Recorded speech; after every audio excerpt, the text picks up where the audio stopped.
Hello friends, welcome to Information Plus. This is BK Kaur. Today I am going to launch a new section, Masses of the Hour. In this section, we will basically deal with the current topics having significance of its own and also having public interest at large. In this video, we will conduct a DNA over the issue of triple talaq. As you know, yesterday our Apex Court has rendered a historic judgment on the subject. Here we will discuss how the issue has come up before the Honorable Supreme Court, how it was dealt with, what are the basic findings of the Honorable Supreme Court, how the people reacted over it, etc. etc. So please be with us till the end of this video. Again, we will request you to subscribe our channel if not yet done, so that our next videos can reach you automatically. Please do not forget to like, comment and share our videos. Anyway, let's proceed to the subject of Masses of the Hour.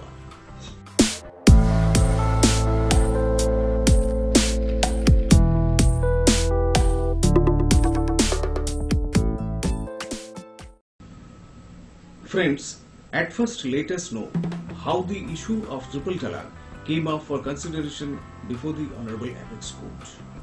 One Mrs. Sharia Banu and some other courageous Muslim women filed a writ petition before the Honorable Supreme Court seeking declaration of triple talaq under Muslim personal law as unconstitutional, and also, amongst other prayers, challenged the legality and validity of Section 2 of the Muslim Personal Law Shariat Application Act 1937.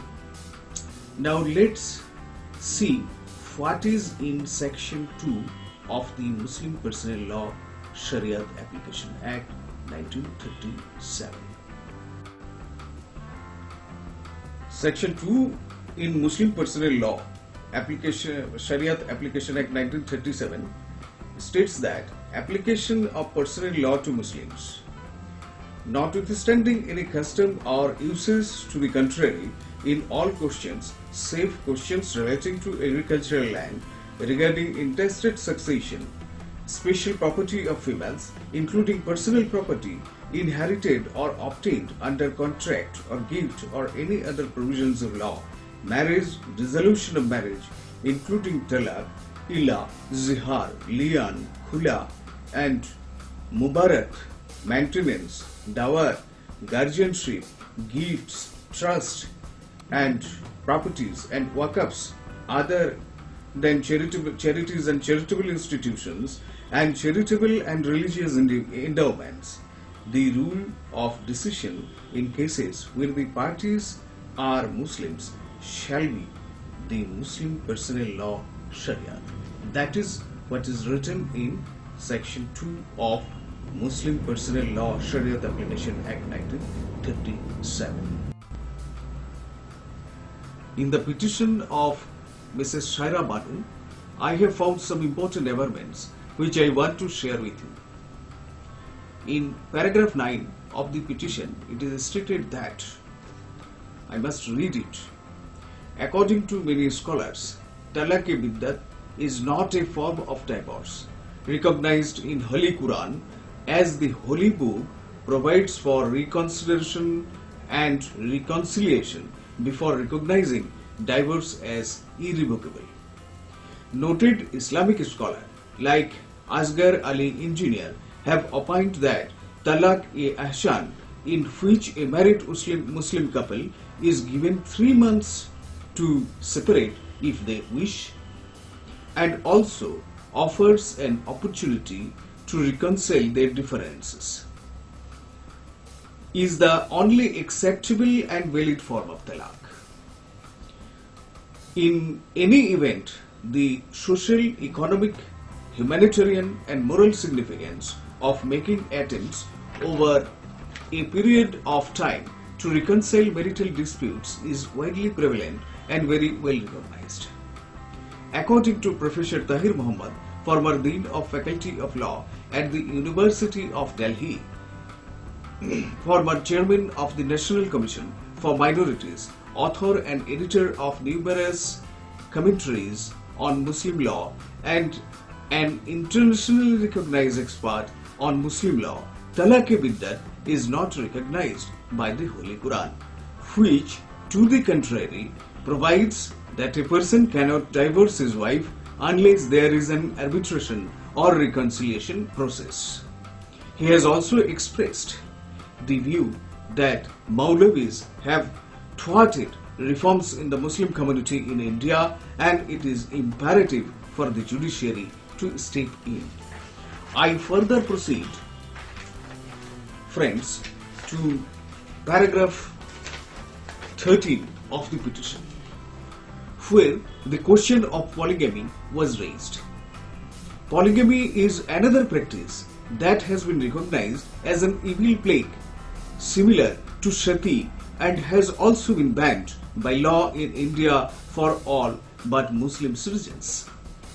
Unfortunately, even in the 21st century, it continues to vex Muslim women, notwithstanding that such practice poses extremely serious health, social, economic, moral and emotional risks.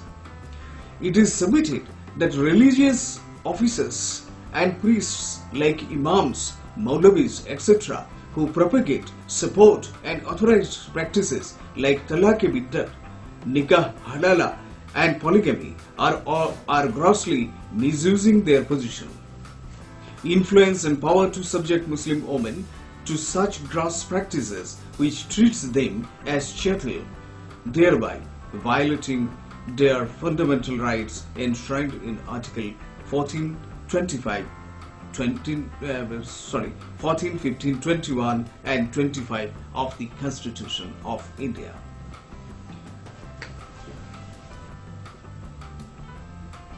In the next, friends, I would like to take you to paragraph 25, where the law relating to divorce in Pakistan has been discussed.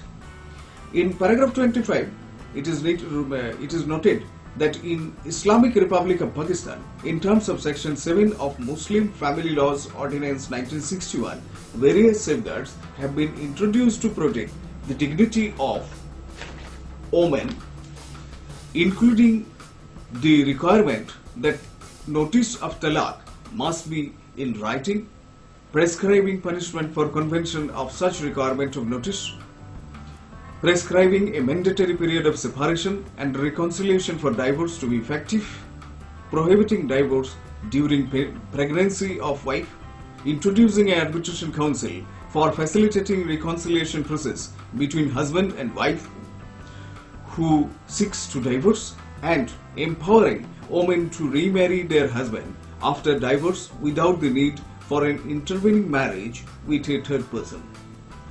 Similarly, in terms of Section 6 of Muslim Family Laws Ordinance 1961, polygamy has been severely restricted by prescribing that a married man may not enter into another marriage without just reason for the proposed marriage, seeking the consent of existing wife or wives, and obtaining the approval of an arbitration council established by the law, which arbitration council must necessarily consult with existing wife or wives to consider whether the proposed marriage is necessary and just. Violation of this law has also been declared as punishable offence. It is submitted that the same law of divorce and polygamy is also followed by Bangladesh. So from this paragraph, it is apparent that the nation like Pakistan and Bangladesh has already restricted the procedure of talaq, that is the divorce, as it is practiced in our country. Now let us see how the Supreme Court of India has dealt with the matter.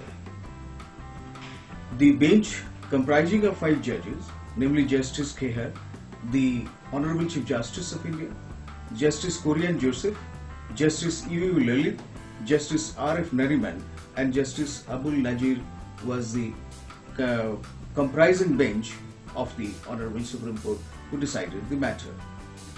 Justice Korean Joseph, Justice U.U. Lalit and Justice R.F. Nariman delivered the majority judgment declaring triple talaq as unconstitutional, while Chief Justice Khehar and Chief Justice Abdul Nazir dissented from their decision. Now, let us see the operative portion of the judgment for the better understanding and proper clarification. Now, friends, for the better understanding, I am reading the operative portion of the judgment. In view of the position expressed above, we are satisfied that this is a case which presents a situation where this court should exercise its discretion to issue appropriate directions under Article 142 of the Constitution. We therefore hereby direct the Union of India to consider appropriate legislation, particularly with reference to Talaq-e-Biddat. We hope and expect that the contemplated legislation will also take into consideration advances in Muslim personal law, Sharia, as have been corrected by legislation the world over, even by theoretic Islamic states. When the British rulers in India provided succor to Muslims by legislation, and when remedial measures have been adopted by the Muslim world, we find no reason for an independent India to take behind. Measures have been adopted for other religious dominations, even in India, but not for the Muslims. We would therefore implore the legislature to bestow its thoughtful consideration to this issue of paramount importance. We would also beseech different political parties to keep individual political gains apart while considering the necessary measures requiring legislation. Till such time as legislation in the matter is considered, we are satisfied in injuncting Muslim husbands from pronouncing Talaq-e-Biddat as a means for severing their matrimonial relationship. The instant injunction shall in the first instance be operative for a period of 6 months.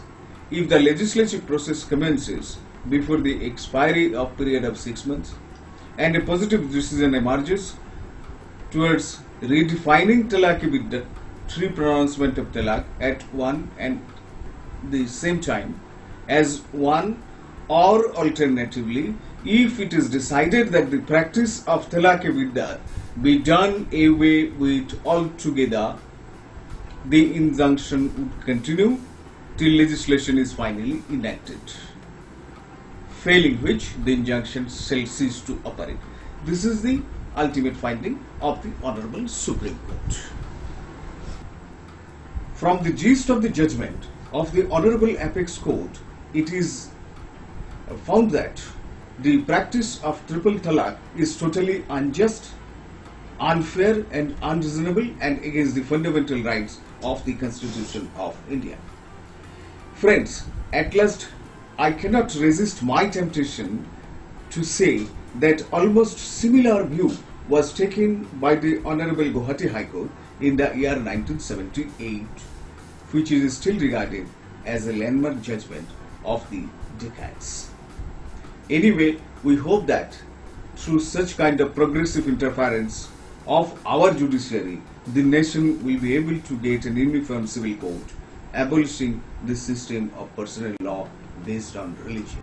Friends, before I take leave, do request you to keep watch our channel Information Plus to get the message of the hour.